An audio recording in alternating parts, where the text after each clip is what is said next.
అది మనకి స్పష్టంగా కనపడుతున్నటువంటి మాట.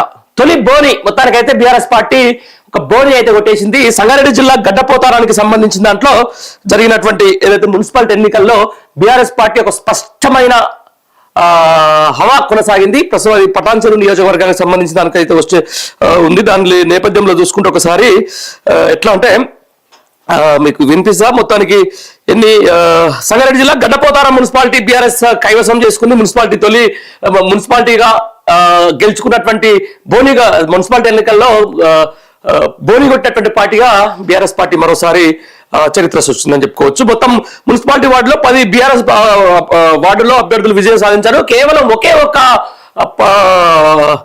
వార్డులో మాత్రం కాంగ్రెస్ పార్టీ విజయం సాధించింది. ఈ తర్వాత మన కొన్ని అంశాలకు సంబంధించి కూడా మనకు వస్తూ ఉన్నాయి. వేరు వేరు మున్సిపాలిటీలకు సంబంధించిన దీంట్లో అమర్చింత మున్సిపాలిటీకి సంబంధించిన దాంట్లో 1-2 వార్డులు బీఆర్ఎస్ పార్టీ కైవసం చేసుకుంది. మొత్తం 5 వార్డులకు గాను ఇప్పటికీ 3 వార్డులలో బీఆర్ఎస్ పార్టీ స్పష్టమైన మెజారిటీతో గెలుపు సాధించినట్టుగా తెలుస్తా ఉంది. మేడ్చల్ జిల్లా బాగా మొన్న రీసెంట్ గా ఏదైతే బాగా భారీ ఎత్తున గొడవ జరిగినటువంటి మేడ్చల్ అలియాబాద్ కు సంబంధించినటువంటి మున్సిపాలిటీకి సంబంధించిన దాంట్లో అక్కడ మల్లారెడ్డి వర్గానికి తర్వాత అక్కడ ఉన్నటువంటి కాంగ్రెస్ పార్టీకి సంబంధించిన అజేష్ యాదవ్ మధ్య ఆ గొడవతోటి బాగా హైలైట్ అయిన వార్డులో కూడా బీఆర్ఎస్ పార్టీ స్పష్టమైన ఆధిక్యంతో ముందుకు పోతుంది. అలియాబాద్ లో మొత్తం మొదటి రౌండ్లకు సంబంధించి 7 వార్డులకు గాను బీఆర్ఎస్ పార్టీ 4 వార్డులలో స్పష్టమైన ఆధిక్యంలో దూసుకుపోతుంది. కేవలం ఒకే ఒక వార్డులో కాంగ్రెస్ పార్టీ ఉంది, 1 వార్డు బీజేపీ ఉంది, ఒక్కొక్క వార్డులో ఇండిపెండెంట్ అభ్యర్థులు అక్కడ ముందంజలో ఉన్నటువంటి పరిస్థితి మొత్తం చూస్తున్నాం. తర్వాత ఆయా జిల్లాలకు సంబంధించిన అంశాలకు సంబంధించిన కూడా మీకు ఎప్పటికప్పుడు నేను చెప్తూ ఉంటా. దీనికి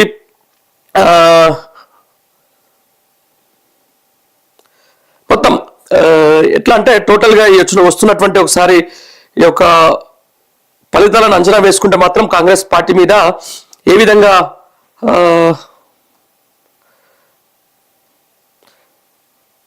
గుమ్మడిదలకు సంబంధించిన దాంట్లో కూడా గుమ్మడిదలలో కూడా మెజారిటీ సీట్లలో బీఆర్ఎస్ పార్టీ ఆధిక్యత కొనసాగుతుంది. మంచిర్యాల జిల్లా క్యాతనపల్లికి సంబంధించిన ఇప్పుడే వస్తుంది మనకు ఒక బ్రేకింగ్ న్యూస్. మంచిర్యాల జిల్లా క్యాతనపల్లి మున్సిపాలిటీ కూడా బీఆర్ఎస్ పార్టీ కైవసం చేసుకుంది. ఆ క్యాతనపల్లికి సంబంధించిన దాంట్లో కూడా అక్కడ కూడా చూడొచ్చు. అది కోల్ బెల్ట్ సింగరేణికి సంబంధించినటువంటి కోల్ బెల్ట్ కానీ ఆ ఏరియాలో కూడా బీఆర్ఎస్ పార్టీ ఒక స్పష్టమైన ఆధిక్యంలో కూడా ముందుకు పోతున్నటువంటి పరిస్థితి. ఖమ్మం సంబంధించిన దాంట్లో ఒక మంచి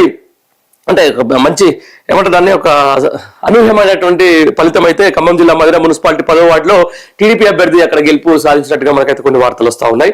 తర్వాత 4వ వార్డులో కాంగ్రెస్ పార్టీకి సంబంధించినటువంటి అభ్యర్థి గెలుపు సాధించారు. గడ్డపోతారం మున్సిపాలిటీ ఎన్నికల్లో బీఆర్ఎస్ 11 సీట్లు మొత్తం 11 వార్డుకు సంబంధించిన దాంట్లో కూడా ఘన విజయం సాధించి కేవలం కాంగ్రెస్ పార్టీ అధికార పార్టీ 2 సీట్లకే పరిమితమైంది. ఇండిపెండెంట్ ఒక దాంట్లో గెలిచినట్టు తెలుసు. ఇక ఉస్నాబాద్ ఎలక్షన్ లో కూడా ఉస్నాబాద్ సంబంధించినటువంటి నియోజకవర్గంలో ముస్లామాబాద్ సంబంధించినటువంటి మున్సిపల్ ఎన్నికల్లో కాంగ్రెస్ పార్టీ అంటే ఎవరైతే మంత్రి పొన్నం ప్రభాకర్ ప్రాతినిధ్యం వహిస్తున్నటువంటి ఉస్నాబాద్ లో కూడా కాంగ్రెస్ పార్టీ మొత్తం అయితే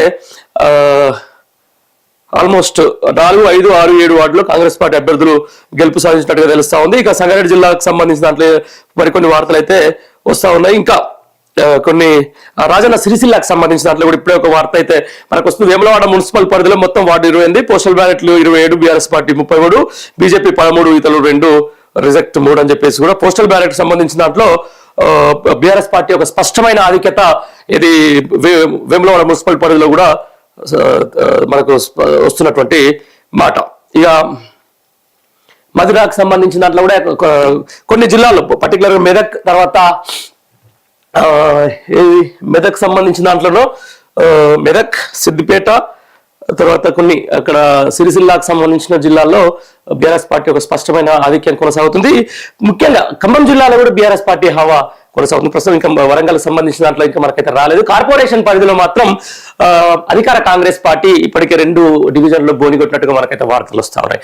ఏదేమైనా కూడా మున్సిపాలిటీలకు సంబంధించి అంటే టఫ్ వార అనేది మాత్రం చాలా టఫ్ ఫైట్ గా కొనసాగుతా ఉంది. అధికార పార్టీకి కాంగ్రెస్ కు షాక్ ఇచ్చేలా బీఆర్ఎస్ పార్టీ ముందుగా వెళ్తున్నటువంటి పరిస్థితి. ఇక కొన్ని వార్తలకు వస్తే మొత్తానికైతే మున్సిపాలిటీల సంఖ్య 116, వార్డుల సంఖ్య ఇప్పటికే 2582. ఏకగ్రీవమైన వార్డులు ఇప్పటికి 12 అయినాయి. వాయిదా పడ్డ వార్డులు 1, మిగిలిన వార్డులు 2549. బరిలో ఉన్న అభ్యర్థులు 10,719. కార్పొరేషన్ల సంఖ్య 7, డివిజన్ల సంఖ్య 414. ఏకగ్రీవమైన డివిజన్లు 2, మిగిలిన డివిజన్లు 412. బరిలో ఉన్న అభ్యర్థులు 2,225 మంది అని చెప్పేసి కూడా ఒక వార్త అయితే వస్తుంది. చూస్తున్నాం. మన పుర తీర్పుకు సంబంధించిన దాంట్లో ఎప్పుడప్పుడు బ్రేకింగ్ న్యూస్ అయితే మీకు అందిస్తూ ఉంటాం, చూస్తుండండి. దీనికి సంబంధించిన దాని మీద ఇంకా కొన్ని వార్తలకు సంబంధించిన దాంట్లో ఒకసారి ఏమైనా అప్డేట్స్ వచ్చాయో ఒకసారి చెక్ చేసే ప్రయత్నం అయితే చేద్దాం.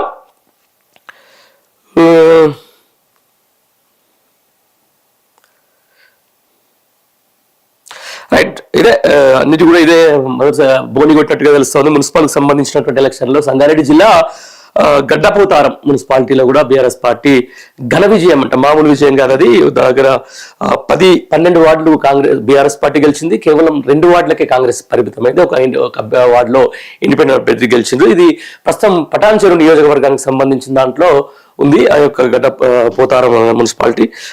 దాని తర్వాత గెలుపుతో కూడా గులాబీ పార్టీలో ఆ తర్వాత బీఆర్ఎస్ శ్రేణులో ఒక కొత్త ఉత్సాహం అయితే కొనసాగుతుంది. మొత్తానికైతే వార్డుకు సంబంధించి మున్సిపల్ వార్డుకు సంబంధించిన దాంట్లో కూడా ఇప్పటికి కూడా అంటే ఒక 44 స్థానాల్లో కాంగ్రెస్ పార్టీ ఆధిక్యంలో కొనసాగుతుంటే గెలుపులకు సంబంధించిన దాంట్లో కొన్ని రిజల్ట్ అయితే మనకు వస్తా ఉన్నాయి. 44 వార్డుల్లో అధికార కాంగ్రెస్ పార్టీ ఆధిక్యంలో కొనసాగుతుంటే 28 వార్డుల్లో బీఆర్ఎస్ పార్టీ కొనసాగుతుంది. 11 వార్డుల్లో బీజేపీ ప్రస్తుతం అయితే కొనసాగుతున్నటువంటి పరిస్థితి. ఇండిపెండెంట్ కూడా మంచి ఫలితాలే ఈ ఎన్నికల్లో సాధిస్తున్నారు. మొత్తానికైతే మరి కాసేపట్లో మొత్తం బ్యాలెట్ పేపర్లే కాబట్టి ఒక 2,000 నుంచి 3,000 వరకే ఉంటాయి వార్డుకి సంబంధించిన మున్సిపాలిటీలు కాబట్టి వెంటనే ఫలితాలు అయితే మనకు వస్తూ ఉన్నాయి. కార్పొరేషన్లో కొంచెం లేట్ అయ్యే అవకాశాలు అయితే కనిపిస్తూ ఉన్నాయి. ఇక కొన్ని ఇంకా వార్తలు చూసుకుంటే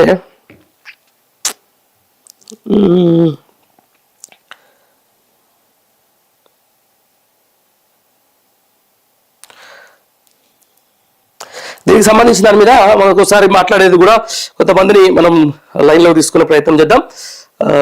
మాజీ బీసీ కమిషన్ మెంబర్ అలాగే బీఆర్ఎస్ పార్టీ సీనియర్ నాయకులు కిషోర్ గౌడ్ మనతో ఉన్నారు. ఆయన అడిగి అసలు ఏంది ఎలక్షన్ల సరళి ఏ విధంగా కొనసాగుతుందనే అంశానికి సంబంధించి కూడా ఆయన అడిగి తెలుసుకునే ప్రయత్నం చేద్దాం. మొత్తానికి మున్సిపాలిటీల్లో కూడా మంచి హవానే కొనసాగుతా ఉంది. ఆ హవా ఏ విధంగా బీఆర్ఎస్ పార్టీలో కొత్త జోష్ తీసుకొస్తుంది. ఇప్పటికే నమస్తే కిషోర్ గారు, నేను జర్నలిస్ట్ పండరి మాట్లాడుతున్నా. మీరు లైవ్ లో ఉన్నారన్నా, ఫ్రీ ఉన్నారా? 2 minutes ఓకే, మీరు బిజీ ఉన్నట్టున్నారు. మీరు ఒకసారి కాల్ చేయండి మాకు, మేము లైవ్ లో ఉన్నాం, మాట్లాడతాం మీతో ఎలక్షన్ సంబంధించి. ఓకే, ఇది అంటే అంత ఎలక్షన్ హడావిడిలో ఉన్నారు కాబట్టి కొంతమంది వేరే నాయకులు కూడా తీసుకునే ప్రయత్నం అయితే చేద్దాం.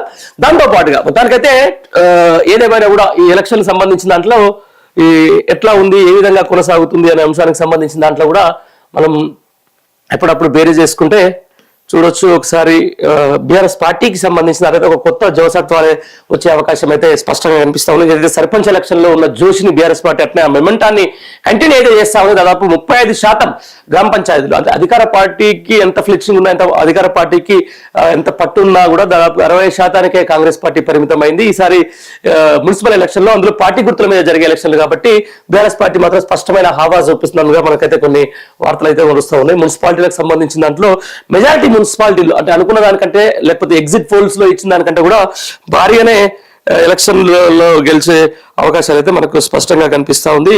దీంతో పాటు చూసుకుంటే అమరచింతకు సంబంధించిన దాంట్లో